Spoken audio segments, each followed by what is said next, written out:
Hi friends. तो हम आ चुके हैं न्यू वीडियो में, जो हमारा टॉपिक है नर्वस सिस्टम। पिछले वीडियो में हमने न्यूरॉन्स के बारे में पढ़ा था, ठीक है।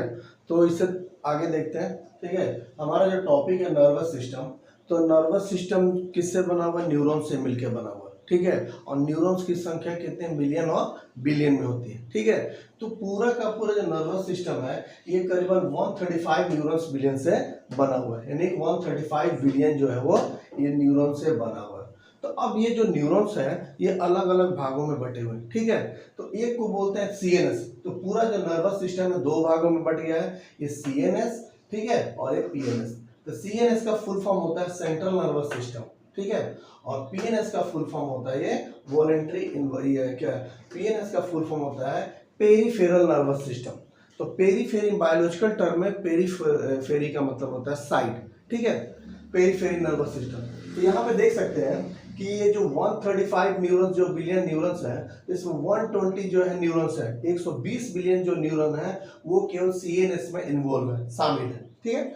और जो पीएनएस हो गया, तो पीएनएस में करीबन 15 बिलियन जो है वो न्यूरॉन्स जो है वो शामिल है, ठीक है। तो अब देख सकते हैं जो सीएनएस है, तो सीएनएस को दो भागों में बांट दिया गया, एक ब्रेन और एक स्पाइनल कॉर्ड, ठीक है। और जो पीएनएस है, पीएनएस को दो भाग बांट दिया गया, वॉलेंट्री और इनवॉलेंट्री, ठीक है।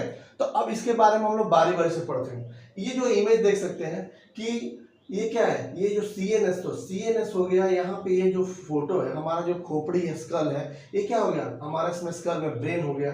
और हमारा जो स्पाइनल कॉर्ड है, तो ये स्पाइनल कॉर्ड हो गया। ये क्या हो जाएगा, ये सीधा में है, इसलिए बोलते हैं, इसको बोलते हैं एक्सियल स्केलेटन। तो एक्सियल स्केलेटन क्या आ गया, ये सीएनएस और जो है स्पाइनल कॉर्ड, जो हमारे शरीर का बीचों बीच जो है सिमेट्रिकल पार्ट है, ठीक है। अब देखते हैं यहाँ जो है, तो ये सीएनएस, तो सीएनएस का मतलब क्या हो गया, सेंट्रल नर्वस सिस्टम। तो सेंट्रल नर्वस सिस्टम का पार्ट कौन सा हो गया, ये brain and spinal cord. The brain and spinal cord are the part of the ये सीएनएस। ये हमारा सीएनएस हो गया। अब हमने ये बोला पीएनएस, तो पीएनएस का मतलब पेरीफेरी। ये जो क्या हो जाएगा, ये जो नर्व जो क्या हो गया हमारे रीढ़ की साइड से, जो बैकबोन साइड से ये गया है, जो रिस्पॉन्ड करते हैं वॉलेंट्री और इनवॉलेंट्री, इसको बोलते हैं पीएनएस। पीएनएस का मतलब क्या हो गया, ये पेरिफेरल नर्वस सिस्टम, ठीक है। अब हम लोग बारी बारी से इसके बारे में डिटेल पढ़ते हैं, ठीक है। अब सबसे पहला टॉपिक है ब्रेन, ठीक है। अब हम लोग ब्रेन के बारे में पढ़ते हैं, ठीक है। ब्रेन को जनरली क्या बोलते हैं कि एनसेफलॉन बोलते हैं, ठीक है। और स्टडी ऑफ ब्रेन को बोलते हैं एनसेफोलॉजी, ठीक है। तो अब देख सकते हैं, सबसे पहले इसका लोकेशन देखते हैं, ठीक है, इसका लोकेशन कहाँ है। तो ब्रेन का जो लोकेशन होगा हमारा स्कल में होगा। स्कल को बोलते हैं खोपड़ी, ठीक है, जिसको हम जो हमारा जो खोपड़ी है जो फ्लैट बोन से बना है, फ्लैट बोन को हम लोग बोलते हैं क्रैनियम, ठीक है। तो ये क्रैनियल कैविटी बोल सकते हैं या बोनी बॉक्स भी बोल सकते हैं, जिसमें हमारा दिमाग होता है, ठीक है। इसका जो अलग नाम है, एक और चीज आप देखेंगे कि हमारा जो बोनी बॉक्स है, यहाँ पे स्कल है, ये ना पूरा खोपड़ी 22 हड्डियों से बनता है, जिसमें क्या है कि 14 हड्डी जो है फेशियल बोन, यानी जो चेहरे में जो हड्डियां होती है वो 14 होगी, और जो 8 जो हो गया वो क्रेम, यानी जो फ्लैट वाला जो पोर्शन है ये 8 बोन का बना हुआ, और ये हमारा जो फेस है, मुखड़ा है, ये 14 बोन का फेशियल बोन होता है, ठीक है। अब आ जाते हैं अनदर नेम ऑफ ब्रेन, यानी ब्रेन का what is the another name of brain. तो ब्रेन को हम लोग एनसेफलॉन भी बोलते हैं। और यही आती है what is the study of brain, तो स्टडी ऑफ ब्रेन को हम लोग एनसेफोलॉजी बोलते हैं, ठीक है। यानी ओवरऑल क्या करता है, ये protect from the mechanical injury, यानी हम लोग गिर जाते हैं, चोट लगने से ये हमारा जितना ये हार्ड होता है, ये स्कल जो है मैकेनिकल इंजरी से बचाता है। इसका जो अगर वेट की बात करते हैं, तो वेट जो इसका ये 12 ये क्या है 1.2 ग्राम होता है। कहाँ पे, 1 किलो 200 ग्राम, कहाँ पे, महिलाओं में, ठीक है। और ये पुरुषों में, मेल में 1.4 ग्राम होता है, ठीक है। यानी ओवरऑल जो है ये 98% जो है सीएनएस का पार्ट होता है हमारा ब्रेन, ह्यूमन ब्रेन, ठीक है। अब आ जाते हैं इसके बाद, it is surrounded by the 3 membrane. तो हमारा जो मेम्ब्रेन है, तो सबसे पहले क्रेनियम हो गया, और क्रेनियम के बाद यहाँ पे 3 परतें आ जाएंगी, ठीक है। ये जो तीनों परतें आ जाएंगी, तो पहला हो गया ड्यूरामेटर हो गया, या दूसरा हो गया आर्कनॉइड हो गया, और तीसरा हो गया ये पायामीटर, ठीक है, ये हो गया पायामीटर। यानी तीनों को मिला के, किसका बोला मैंने कि ड्यूरामीटर हो गया, आर्कनॉइड हो गया, ये पायामीटर, ये तीनों को मिला के हम लोग मेनिंजिस कहते हैं। यानी स्कल का जो कवरिंग होता है उसको हम लोग क्या बोलते हैं, मेनिंजिस। तो इसका जो ड्यूरामीटर का जो होगा, ये क्या हो जाएगा हमारा, ये जैसे देख सकते हैं इसका डायग्राम, ठीक है। कि ड्यूरामीटर कहाँ है, ये आपका आउटर जो है टफ मेम्ब्रेन से बना होता है। आर्गनॉइड जो होगा वो आपका मिडिल लेयर पे होगा, और जो पायामीटर होगा वो हमारा इनर जो है मेम्ब्रेन पे होगा, और एक वैस्कुलर मेम्ब्रेन होगा, यानी इसमें ट्रांसपोर्टेशन का काम होता है। ठीक है, अब देखते हैं नेक्स्ट जो क्या करता है, ये लैमिनेशन की तरह, जिस तरह हमारे डॉक्यूमेंट पे लैमिनेशन हो जाता है वो फुल्ली प्रोटेक्टेड होता है, कुछ नहीं होगा, उसी तरह सेम जो है हमारा जो ब्रेन में जो ये जो लेयर है ये क्या करते हैं, ये जस्ट लाइक लैमिनेशन का काम करते हैं, यानी परत प्रोवाइड करने का काम करते हैं।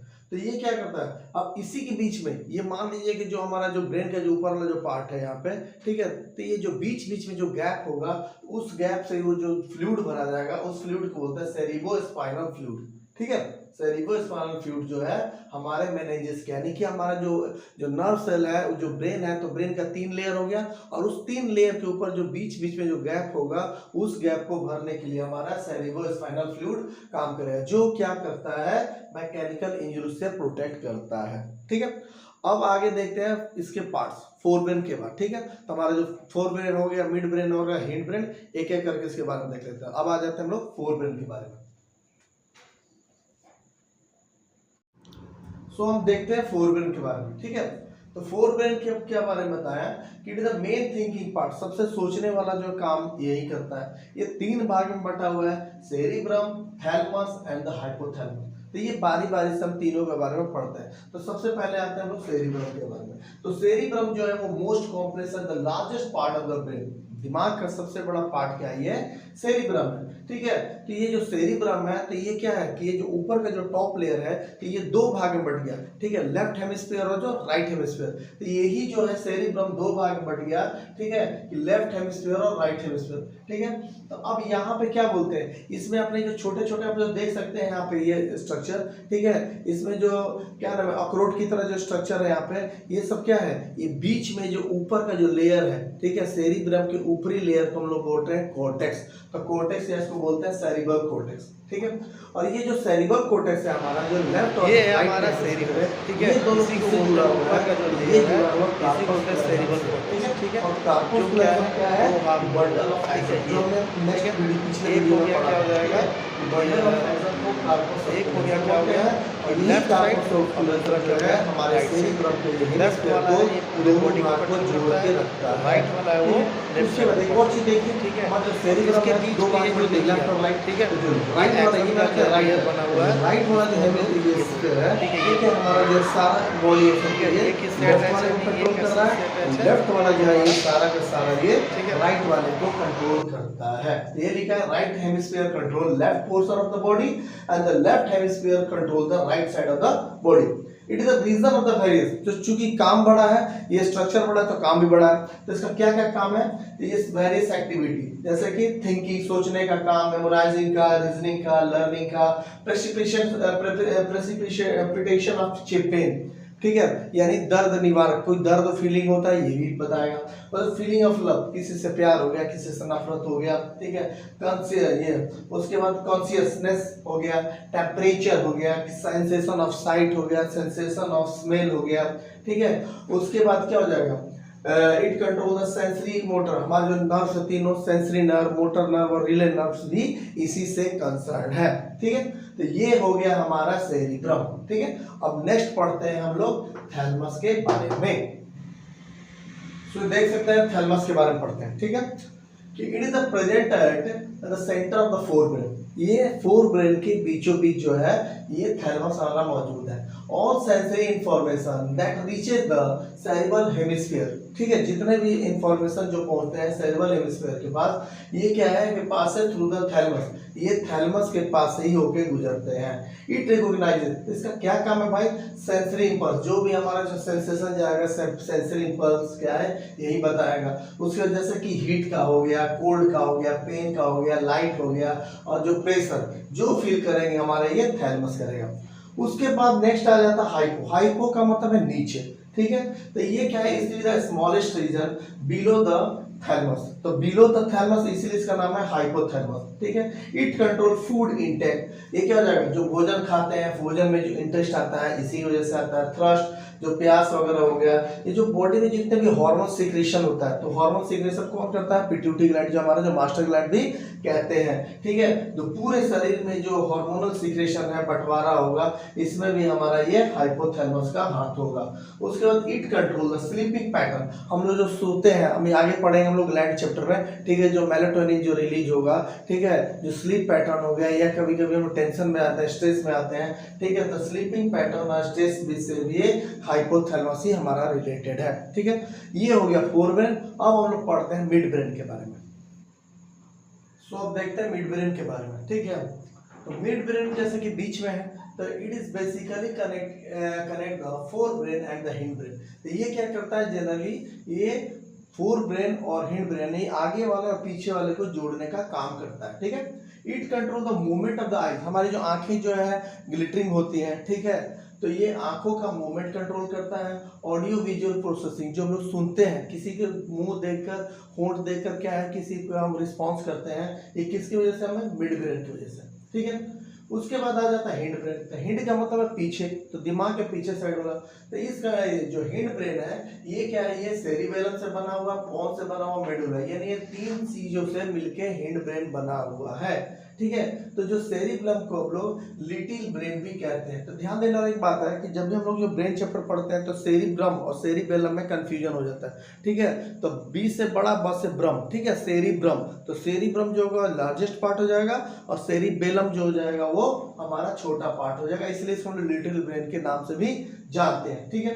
तो ये क्या हो गया, present back of the head, ये हमारा जस्ट मैंने बोला हेड का मतलब पीछे, तो हमारे सर के पीछे वाला पोर्शन में हमारा ये मौजूद होगा, ठीक है, सेरिबेलम। उसके बाद help in the control and coordination of the body movement, हमारे बॉडी में जो तालमेल होगा, ठीक है, तो उनमें तालमेल में बिठाने का काम ये सेरिबेलम करता है। उसके बाद maintenance of the body posture, हमारा जो शरीर जो पोस्चर है, ठीक है, जो खड़ा होते हैं, चलते हैं, जैसे कि हम लोग चलते हैं, मूव करते हैं, जंप करते हैं, तो हमारा बॉडी क्या है, स्टैंड अप रहता है, सीधे रहता है, तलमलाता नहीं है, ठीक है। तो इसका भी जिम्मेवार कौन है, ये सेरिबेलम। यहाँ पे एक सवाल आता है, अक्सर जो शराबी लोग लिक्वर लेते हैं, अल्कोहल लेते हैं, तो क्या होता है, वो तलमलाने लगते हैं, यानी क्या हो जाएगा, वो लड़खड़ाते हैं। तो लड़खड़ाने की वजह क्या होगा कि हमारा जो सेरिबेलम है ये क्या हो जाएगा, ये अफेक्ट हो जाता है। यानी सेरिबेलम किससे अफेक्ट हो जाता है, अल्कोहल से, और उसकी वजह से हमारा क्या होगा, सही से काम नहीं करता है। तो इसलिए हमारा ये पोर्शन जो है वो क्या होता है कि बॉडी के पोर्शन को ये गड़बड़ा जाता है, और इसलिए जो शराबी लोग अक्सर जो है लिक्वर लेने वाले, अल्कोहल लेने वाले लोग लड़खड़ा के चलते हैं, यानी सीटिंग पोर्शन या जो मूविंग जो पोर्शन है वो डिस्टर्ब हो जाता है ड्यू टू सेरिबेलम, ठीक है। अब नेक्स्ट पढ़ते हैं, पॉन को वैरोली भी बोलते हैं, पॉन्स वैरोली, या इसको ब्रिज भी बोलते हैं, ठीक है। यानी ब्रिज क्या मतलब है, लिंकअप, दो नदियों के बीच में, है ना, या दो जगहों के बीच में। It lies under the surface of the cerebellum, तो सरफेस जो है सेरिबेलम है, सेरिबेलम के नीचे ही ये पाया जाता है, या जस्ट एबव द मेडुला, हमारा जो पीछे का जो पोर्शन है, ये मेडुला के नीचे, या सॉरी मेडुला के ऊपर नहीं तो सेरिबेलम के नीचे।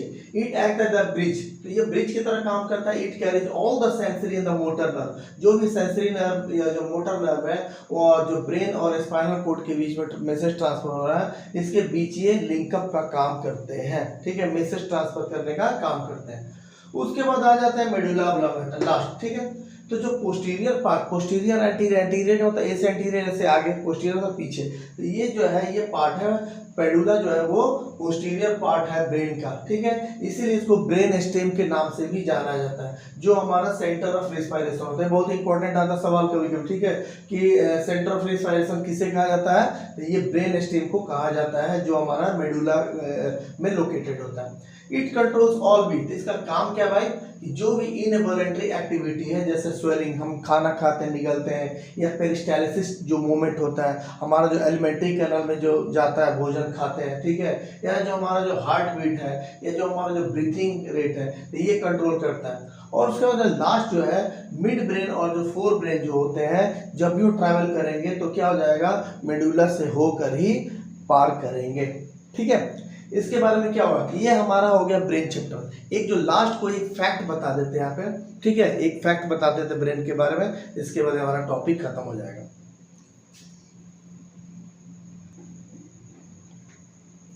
देखिए हमारा एक टॉपिक छूट गया था, हमारा जो ब्रेन है, तो ब्रेन ना दो तरह के सेल से बना हुआ है, एक नर्व सेल और एक जिलिया सेल होता है। तो जो नर्व सेल होते हैं करीबन ये बॉडी ब्रेन में 90% होते हैं, और जो गिलिया सेल होते हैं वो करीबन 10%। तो ये तो नर्व सेल ये लिविंग हो गए, और ये जो है वो नॉन लिविंग होते हैं, ठीक है, ये गिलिया सेल। अब उसके बाद एक स्ट्रक्चर देखिए यहाँ पे, हम जनरली सुनते हैं ग्रे मैटर और व्हाइट मैटर हमारे ब्रेन का टॉपिक में, ठीक है। तो ये जो ब्रेन का जो स्ट्रक्चर आपने देखा होगा, तो यहाँ पे क्या हो जाएगा कि जो आउटर रीजन में किनारे किनारे जो सब क्या हो जाएगा, ये सब जो डार्क शेड है, तो डार्क शेड क्या हो जाएगा, इसको बोलते हैं ग्रे मैटर, ठीक है।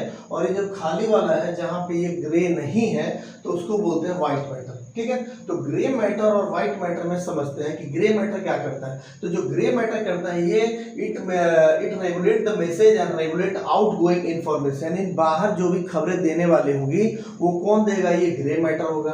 और यहाँ पे क्या करेगा, ये जो व्हाइट मैटर क्या करता है, it transmit the signal to the another region of the brain, यानी ब्रेन में ही अलग रीजन को ये सिग्नल ये देने का काम करता है, ये व्हाइट मैटर। और उसके बाद ये जो ग्रे मैटर है, इट कंटेन सेल बॉडी, हमारा जो सेल न्यूरॉन चैप्टर पढ़ा होगा उसमें सेल बॉडी होगा, एक्सन हो गया, ठीक है। तो उसमें डेंड्राइट्स हो गया। तो यहाँ जो इसमें जो मैक्सिमम जो भाग होते हैं, it contain cell body of the neurons. किसमें, ये ग्रे मैटर में जनरली ज्यादातर क्या होते हैं, सेल बॉडी होते हैं, ठीक है। और उस सेल बॉडी में क्या होता है, उसमें due to the lack of myelin sheath, उसमें माइलिन शीट नहीं होता है, तो माइलिन शीट ना होने की वजह से ये जो हो जाते हैं वो ग्रे हो जाते हैं, ठीक है। अब उसके बाद क्या हो जाता है, जो व्हाइट मैटर है, तो व्हाइट मैटर में जनरली ये किससे बने होते हैं, ये हमारे जो मतलब एक्सन से बने हैं। तो एक्सन में हमने बताया था कि इसमें माइलिन शीट होता है, कवरिंग होता है, ठीक है। तो ये क्या हो गया, इस ये वाला पोर्शन में ज्यादा क्या हो जाएगा, माइलिन शीट से बना हो गया, यानी एक्सन से हो गया। और ये वाला जो पोर्शन है क्या हो जाएगा, आउटर वाला, ये जिनमें सेल बॉडी से, तो सेल बॉडी से बने वाले पार्ट को ग्रे मैटर बोलते हैं, और एक्सन से बने हुए पार्ट को, जिसमें क्या हो गया, माइलिन है। माइलिन क्या है, फैटी एसिड है, इसीलिए क्या होता है, ये सफेद कलर का दिखाई देता है, ठीक है। तो ये माइलिन की वजह से, जो एक्सन की वजह से क्या हो जाता है, ये जो न्यूरॉन्स है वो व्हाइट कलर का हो जाता है, ठीक है। ये तो ब्रेन की बात हो गया। एक वर्ड हमने बताते हैं लास्ट, ठीक है। आपने अक्सर सुना होगा कि बचपन में जो मेमोरी होता है वो क्या होता है, याद नहीं रहता है, ठीक है। थोड़ा हम जवान हो जाते हैं, बड़े हो जाते हैं, तो हमारी यादें रह जाती है कि ये था वो था, फ्लैशबैक हम याद करने लगते हैं। तो इसका कारण क्या है कि जब बच्चे होते हैं तो हमारा ब्रेन का जो पीछे साइड है, जैसे देख सकते हैं यहाँ पे, ये एक टर्म है यहाँ पे, हिप्पो कैंपस, ठीक है। एक टर्म में जो है हिप्पो कैंपस बोलते हैं। तो हिप्पो कैंपस में 5-6 साल की उम्र में क्या वो डेवलप नहीं होता है, जो बैक साइड में होता है। और जो जो उम्र बढ़ती है तो क्या होता है, ये हिप्पो कैंपस जो वो आ जाता है, और आने के क्रम में ये हमारा जो मेमोरी स्टोरेज करने का काम करता है, ठीक है। एक और आपको इंस्टेंट बताते हैं, ठीक है, कि आपने सुना होगा कि जो अल्बर्ट आइंस्टीन थे, जो फेमस जो है E=mc, आपने सुना होगा कि उन्होंने क्या किया कि E=mc² का फार्मूला दिया था। तो उनका जो ब्रेन है, ठीक है, तो उनका ब्रेन पे क्या स्टडी किया गया था, ठीक है, क्यों भाई इनकी जीनियस होने का क्या वजह है, ठीक है। तो यहाँ पे जो क्या हो गया कि आमतौर पे जो ब्रेन का जो पेराइटल हिस्सा होता है वो लगभग ब्लैंक होता है, ठीक है। तो आपने सुना होगा कि उनका जो कोई पैथोलॉजिस्ट था, पैथोलॉजिस्ट ने क्या किया, उसके उनके ब्रेन को चुरा लिया, ठीक है। उनका एक पैथोलॉजिस्ट थे जिनका नाम था थॉमस हार्वे। तो थॉमस हार्वे ने क्या किया, जीनियस उनके पता करने के लिए, भाई इतना अल्बर्ट आइंस्टीन इतना जीनियस क्यों है, तो इसलिए उन्होंने क्या किया, मरणोपरांत जो मर गए तो उनके ब्रेन को उन्होंने स्टडी के लिए जो रखा गया तो उन्होंने चुरा लिया, ठीक है, थॉमस हार्वे ने। और जो थॉमस हार्वे ने चुरा लिया, और चुरा लेने के बाद क्या किया, उस ब्रेन को 250 जो है टुकड़े काटा, तो 250 टुकड़े काटा। और 250 टुकड़े काटने में उन्होंने देखा क्या है कि हमारा जो स्ट्रक्चर जो देख रहे हैं यहाँ पे, ब्रेन का जो पिछले वाला हिस्सा, ठीक है, जिसको बोलते हैं पेराइटल ओपेकुलम, ठीक है। पेराइटल ओपेकुलम जो है ये मैक्सिमम क्या हो गया, इसमें हमारा जो है उनका जो 10% जो है ब्रेन का जो पार्ट है वो पेराइटल ओपेकुलम में पाया जाता है, जबकि हमारा जो नॉर्मल जो हम लोग होते हैं उनमें जो पेराइटल ओपेकुलम ये खाली रहता है, ठीक है। यानी उन्होंने बताया कि भाई जीनियस होने का क्या वजह है, यही पेराइटल ओपेकुलम जो अल्बर्ट आइंस्टीन के ब्रेन में पाया गया था, ठीक है। तो होप ये वीडियो आपको मज़ेदार लगा होगा। मिलते हैं नेक्स्ट वीडियो में नया फैक्ट के साथ, तब तक के लिए बाय बाय, थैंक यू।